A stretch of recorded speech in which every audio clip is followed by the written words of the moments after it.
নমস্কার বন্ধুরা, আপনাদের সবাইকে পূর্ণিমাস কিচেনে স্বাগত। আজকে আমি আপনাদের সঙ্গে আরেকটা রেসিপি শেয়ার করব। আজকে আমি চিংড়ি মাছের রেসিপি বানাবো। তো প্লিজ বন্ধুরা পুরো ভিডিওটা দেখতে থাকুন, আশা করছি ভালো লাগবে। তো চলো রান্নাটা শুরু করি। কড়াই বসিয়ে দিয়েছি, দিচ্ছি সর্ষের তেল।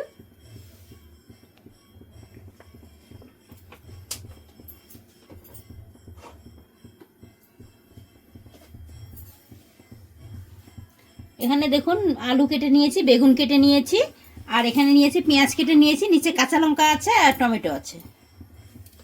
এটা দিয়ে আজকে তৈরি করে দেখো। দেখুন বন্ধুরা, আমি কাজে গেছিলাম, আমার মেয়ে মাছ কেটে ধুয়ে ভেজে রেখে দিয়েছে। তো এটা দিয়ে আজকে রেসিপি বানিয়ে দেখাবো।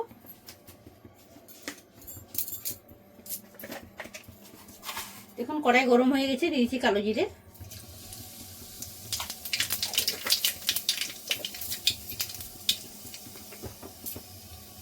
এখানে কাঁচা লঙ্কা, টমেটো আর রয়েছে পেঁয়াজ দিয়ে দিচ্ছি।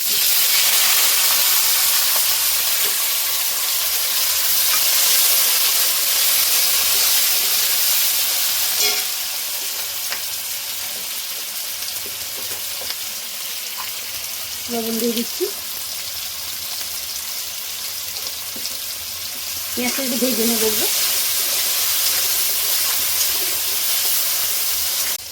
দেখুন পেঁয়াজ, কাঁচা লঙ্কা, টমেটো ভেজে নিয়েছি, তেল বেরিয়ে গেছে। এবার আমি আলু আর বেগুনটা দিয়ে দেবো।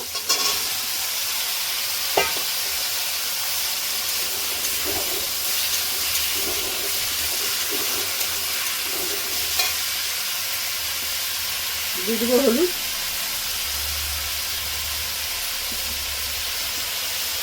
একটু সামান্য লঙ্কার গুঁড়ো।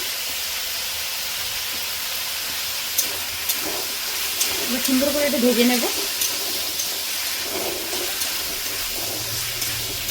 দেখুন আলু বেগুনটা আমি সুন্দর করে কষিয়ে নিয়েছি। এবার চিংড়ি মাছগুলো দিয়ে দেবো।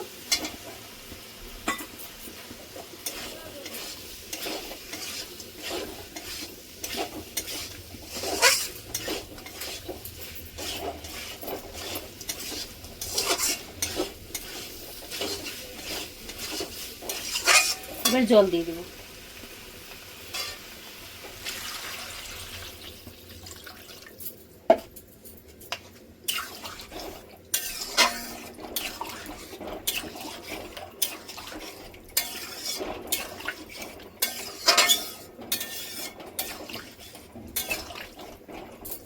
এবার কিছুক্ষণ হতে দেবো। এটা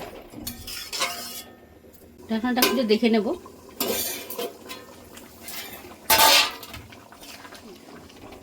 আর একটু হবে, ঝোলটা আর একটু শুকাবে, মাখা মাখা হবে একটু। আবার ঢেকে দেবো, কিছুক্ষণ হতে দেবো।